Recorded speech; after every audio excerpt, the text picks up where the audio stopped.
मित्रों, मेरे दो अनमोल रतन, एक राजीव और एक चंदर, एक राजीव और एक चंदर। मित्रों, मेरे परिवारजन, ये मेरे परिवारजन है। मित्रों, मेरे दो अनमोल रतन, एक राजीव और एक चंदर।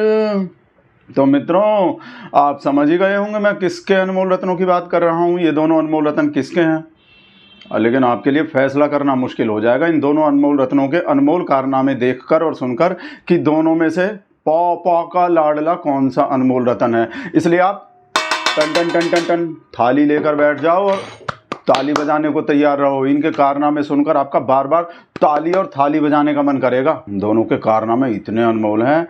हमारे देश में आज जो कुछ भी हो रहा है उस सब के पीछे इन दोनों अनमोल रत्नों का बहुत बड़ा हाथ है। चाहे महाराष्ट्र के विधानसभा चुनाव हो, चाहे संभल की शाही जामा मस्जिद।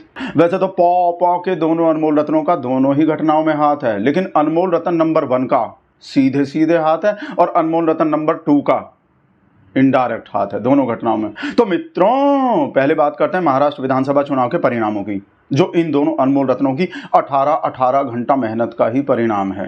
अनमोल रत्न नंबर 1 ने जो महाराष्ट्र में जो कारनामा किया था, उसको सुनकर तो आप एकदम ताली बजा देंगे और एकदम थाली बजाने लगेंगे। आप ये जानकर हैरान हो जाएंगे कि एकनाथ शिंदे गुट के 15 बागी विधायकों की अयोग्यता पर पूर्व चीफ जस्टिस DY चंद्रचूड़ की सुप्रीम कोर्ट अभी तक फैसला नहीं सुना पाई है कि वे 15 विधायक योग्य हैं या अयोग्य हैं। जब महाराष्ट्र में अगला चुनाव भी हो गया और अगली सरकार भी बनने वाली है, तब तक भी। तो अब आप सोच कर देखिए मित्रों, अगर हमारे पूर्व चीफ जस्टिस DY चंद्रचूड़ की सुप्रीम कोर्ट अब उन 15 बागी विधायकों को अब अयोग्य घोषित कर भी देती है, तो उससे क्या फर्क पड़ने वाला है? मेरे हिसाब से तो कोई फर्क नहीं पड़ेगा। क्या अब उद्धव ठाकरे फिर से मुख्यमंत्री बन सकते हैं अगर वो 15 विधायक अयोग्य साबित हो जाते हैं? अगर सुप्रीम कोर्ट उन्हें अयोग्य घोषित कर देती है अब, तो क्या उद्धव ठाकरे मुख्यमंत्री बन जाएंगे? मित्रों, वो तो नहीं बनने वाले। अब तो कुछ नहीं बदलने वाला, क्योंकि अब तो अगले चुनाव भी हो गए, अब तो अगली सरकार भी बन गई। तो कैसा लगा मित्रों अनमोल रत्न नंबर 1 का अनमोल कारनामा? और दूसरा कारनामा अनमोल रत्न नंबर 1 ने तब किया था जब महाराष्ट्र के तत्कालीन गवर्नर भगत सिंह कोश्यारी के विधानसभा में फ्लोर टेस्ट करवाने के फैसले को गलत बता दिया था, असंवैधानिक बता दिया था, जिसकी वजह से उद्धव ठाकरे ने इस्तीफा दे दिया था और मुख्यमंत्री पद छोड़ दिया था। लेकिन कमाल देखिए मित्रों, इन्हीं अनमोल रत्न की सुप्रीम कोर्ट ने उद्धव ठाकरे को फिर से मुख्यमंत्री नहीं बनाया, बनाने से मना कर दिया और कह दिया कि आपको मुख्यमंत्री का पद छोड़ना ही नहीं चाहिए था। अगर आपने मुख्यमंत्री का पद नहीं छोड़ा होता तो हम आपको फिर से मुख्यमंत्री शायद बना देते। तो अब तो हम कुछ कर ही नहीं सकते। लेकिन आप ये सोचिए, जिस फैसले की वजह से उद्धव ठाकरे ने मुख्यमंत्री का पद छोड़ा था, उस फैसले को तो चीफ जस्टिस DY चंद्रचूड़ की अदालत ने गलत साबित कर दिया। यानी राज्यपाल भगत सिंह कोश्यारी का विधानसभा में फ्लोर टेस्ट करवाने का फैसला गलत था। लेकिन जिस फैसले की वजह से उद्धव ठाकरे ने इस्तीफा दिया, उसको भी नहीं बदला। तो अब आप समझ ही सकते हैं कि अनमोल रत्न नंबर 1 ने कितना अनमोल कारनामा किया था। और इससे पहले भी अनमोल रत्न कारनामा ही कर रहे थे, जब एकनाथ शिंदे गुट के बागी विधायकों को कारण बताओ नोटिस का जवाब देने के लिए 2 हफ्ते का टाइम दे दिया। आमतौर पर 2 हफ्ते का टाइम नहीं दिया जाता ऐसे मामलों में, ज्यादातर 10 दिन का या 1 हफ्ते का ही टाइम दिया जाता है। और मित्रों, तारीख पर तारीख भी दी, जो अब तक चली आ रही है, जिनकी अयोग्यता पर अब तक भी फैसला नहीं हुआ है, जिनकी वजह से सरकार गिर गई थी, जिसकी वजह से उद्धव ठाकरे को मुख्यमंत्री पद छोड़ना पड़ा था। तो आप समझ रहे हैं कितने बड़े बड़े कारनामे किए हैं हमारे अनमोल रत्न ने। तो अनमोल रत्न नंबर 1 के और कारनामे बताने से पहले इस मामले से जुड़ा अनमोल रत्न 2 का कारनामा, चुनाव चिन्ह। और उद्धव ठाकरे और शरद पवार को हमारे अनमोल रत्न 2 ने क्या सौंपा मित्रों? बाबा जी का, जो ज्यादातर हमेशा विपक्ष को यही सौंपता रहता है। महाराष्ट्र विधानसभा चुनावों का जब ऐलान हुआ था, तो आपको पता ही है किसको खुश करने के लिए हुआ था, कौन सी पार्टी के फायदे के लिए हुआ था। पौ के लिए तो नहीं हुआ था, क्योंकि महाराष्ट्र विधानसभा के चुनाव तो अक्टूबर में होने थे, हरियाणा चुनाव के साथ ही होने थे। तो फिर नवंबर में क्यों करवाए गए? पौ को टाइम देने के लिए, योजनाओं का ऐलान करने के लिए, लाडली बहन योजना के पैसे डालने के लिए, नवंबर के पैसे भी अक्टूबर में ही लाडली बहनों के खाते में डालने के लिए, और टोल प्लाजा को टोल फ्री करने के लिए। टाइम देने के लिए किया था क्या? जो अनमोल रतन वैसे तो वन नेशन वन इलेक्शन करवाने के लिए तैयार रहता है, पूरे देश के चुनाव एक साथ करवाने को तैयार रहता है, और यहां पर 2 राज्यों का चुनाव भी एक साथ नहीं करवा पा रहा। किसके फायदे के लिए? पौ पौ की गोदी में बैठे रहने के लिए।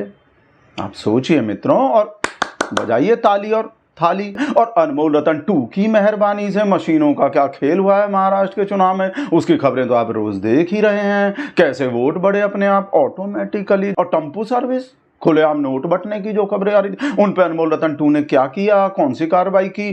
तो मित्रों, अब अनमोल रतन नंबर 2 से वापस अनमोल रतन नंबर 1 की तरफ आते हैं, यानी महाराष्ट्र से यूपी की तरफ। हमारे अनमोल रतन नंबर 1 के ज्ञानवापी मस्जिद वाले फैसले की वजह से ही जो कुछ संभल में हो रहा है वो हो रहा है, और देश में और भी बहुत जगह होने की आशंका है। क्योंकि हमारे अनमोल रतन नंबर 1 ने ज्ञानवापी मस्जिद के मामले में कहा था, वैसे तो पौ के अनमोल रतन नंबर 1 ने कहा था कि उपासना स्थल अधिनियम विशेष प्रावधान 1991 बहुत अच्छा है, हम उस पर रोक नहीं लगा रहे, लेकिन हम उन मुकदमों पर भी रोक नहीं लगा सकते जो किसी संरचना के धार्मिक चरित्र का पता लगाने की मांग करते हैं। अब आप समझ ही सकते हैं, किसी संरचना के धार्मिक चरित्र का पता किस लिए लगाया जाएगा? वहां पर गिल्ली डंडा खेलने के लिए तो नहीं लगाया जाएगा, या वहां पर कोई म्यूजिक कंसर्ट करने के लिए तो नहीं लगाया जाएगा। अब आप समझ ही सकते हैं कि हमारे अनमोल रतन नंबर 1 के इस फैसले की वजह से हमारे देश के और कितने धार्मिक स्थलों पर दावा ठोकने को एक तरह से मंजूरी मिल गई, उनका सर्वे करने की मंजूरी मिल गई, और मौतों की मंजूरी मिल गई। जो 5 मौतें संभल में हुई हैं, उनकी मंजूरी हमारे अनमोल रतन नंबर 1 ने ही दी थी एक तरह से, क्योंकि उस फैसले की वजह से ही अब हमारे देश की किसी भी धार्मिक स्थल पर कोई भी दावा ठोक सकता है। इस पर पहले पूजा स्थल अधिनियम या उपासना स्थल अधिनियम 1991 विशेष प्रावधान की वजह से रोक लगी हुई थी। आप ये बात जानते हैं मित्रों कि हमारे उपासना स्थल अधिनियम 1991 के मुताबिक उसमें कहा गया है कि हमारे देश में धार्मिक स्थलों की स्थिति में कोई बदलाव नहीं किया जा सकता 15 अगस्त 1947 के बाद। यानी 15 अगस्त 1947 को हमारे देश में जिस धार्मिक स्थल की जो स्थिति थी वो वैसी ही रहेगी, उसमें कोई बदलाव नहीं किया जा सकता, सिर्फ एक अपवाद को छोड़कर, राम जन्मभूमि बाबरी मस्जिद के मामले को छोड़कर। लेकिन अब आप क्या देख रहे हैं, ज्ञानवापी मस्जिद मामले में जो हमारे अनमोल रतन ने जो फैसला दिया था, उसके बाद कैसा पिटारा खुल गया है, और हमारे देश में अब और कितने दंगे होने की आशंका पैदा हो गई है। और इसका क्रेडिट किसको जाता है? सिर्फ और सिर्फ हमारे अनमोल रतन नंबर 1 को। तो मित्रों, आप देख रहे हैं हमारे अनमोल रतन नंबर 1 ने पौ के लिए कैसे कैसे अनमोल कारनामे किए हैं। चंडीगढ़ के मेयर चुनाव वाला कारनामा भी याद है ना आपको? वैसे तो अनमोल रतन ने इसे लोकतंत्र की हत्या बताया था, जब ये महाशय कैमरे पर खुलेआम सरेआम पूरी दुनिया के सामने धांधली करते हुए पकड़े गए थे। तो हमारे अनमोल रतन ने इसे लोकतंत्र की हत्या बताया था, मर्डर ऑफ डेमोक्रेसी। और उस लोकतंत्र की हत्या करने वाले को ये महाशय जो कैमरे पर खुलेआम सरेआम लोकतंत्र की हत्या करते हुए पकड़े गए थे, उन्हें सजा क्या दी अनमोल रतन ने? आप गूगल करके देख लीजिए। धारा 340 के तहत जांच। उस जांच में क्या हुआ, लोकतंत्र की हत्या करने वाले को क्या सजा मिली, देख लीजिए गूगल करके। और इलेक्टोरल बॉन्ड का अनमोल कारनामा अनमोल रतन का, आपको याद है कि इलेक्टोरल बॉन्ड को असंवैधानिक अनकॉन्स्टिट्यूशनल बताया था अनमोल रतन ने, और उस पर कार्रवाई क्या की? SIT स्पेशल इन्वेस्टिगेटिव टीम बनाई क्या? उसकी जांच करवाई क्या? या सिर्फ असंवैधानिक बताकर ही काम पूरा हो गया, अनकॉन्स्टिट्यूशनल बताकर ही काम पूरा हो गया? जो लोग असंवैधानिक काम कर रहे थे उन्हें कोई सजा दी क्या, जो अनकॉन्स्टिट्यूशनल काम कर रहे थे? जो खुलेआम टम्पू रिश्वत का मामला था, तो अनमोल रतन के पौ ने किस किस से इलेक्टोरल बॉन्ड लेकर उसका क्या क्या काम किया? क्या इसकी जांच नहीं होनी चाहिए थी? क्या इसके लिए सजा नहीं मिलनी चाहिए थी? क्या इलेक्टोरल बॉन्ड के मामले में इतना कहना ही काफी था कि ये असंवैधानिक है, ये अनकॉन्स्टिट्यूशनल है, हमको अच्छा नहीं लग रहा है, सजा नहीं देंगे हम? असंवैधानिक के लिए हम क्या सजा देते हैं? बाबा जी का जो उमर खालिद को भी देकर गए हैं हमारे चीफ जस्टिस, पूर्व चीफ जस्टिस सुप्रीम कोर्ट के हमारे DY चंद्रचूड़, जो A to Z सबको जमानत देते हैं, जो ये बोलते हैं कि जेल अपवाद है और बेल नियम है। तो उमर खालिद के मामले में क्या है, अपवाद है या नियम है? और पौ के अनमोल रतन का ये अनमोल कारनामा तो आप कैसे भूल सकते हैं, जब हमारे सर्वोच्च न्यायालय के मुख्य न्यायाधीश ने अपने धार्मिक पूजा पाठ का इस तरह सार्वजनिक प्रदर्शन किया था। हमारे धर्मनिरपेक्ष देश के मुख्य न्यायाधीश ने पौ को किसी तरह, महाराष्ट्र विधानसभा के चुनाव आ रहे थे जब ये महाराष्ट्र की टोपी पहनकर ये प्रदर्शन किया गया था, तो आप देख रहे हैं पौ की कैसे कैसे मदद की है दोनों अनमोल रत्नों ने। और आपको ये भी याद होगा मित्रों कि हमारे अनमोल रत्न नंबर 1 इतिहास उन्हें कैसे याद करेगा, इसको लेकर कैसे चिंतित हो रहे थे, बहुत टेंशन हो रही थी उनको कि पता नहीं मुझे इतिहास कैसे याद करेगा। ऐसे ऐसे कारनामे करते हुए तो आपने इतिहास की चिंता नहीं की, तब तो आपने सिर्फ इस बात की टेंशन की कि एंटायर पॉलिटिकल साइंस मुझे कैसे याद करेगा, एंटायर पॉलिटिकल साइंस मेरे कारनामों को कैसे देख रहा है, उसे पसंद आएंगे या नहीं आएंगे। तब तो आपने इतिहास की बिल्कुल भी चिंता नहीं की अनमोल रतन साहब, चीफ जस्टिस साहब।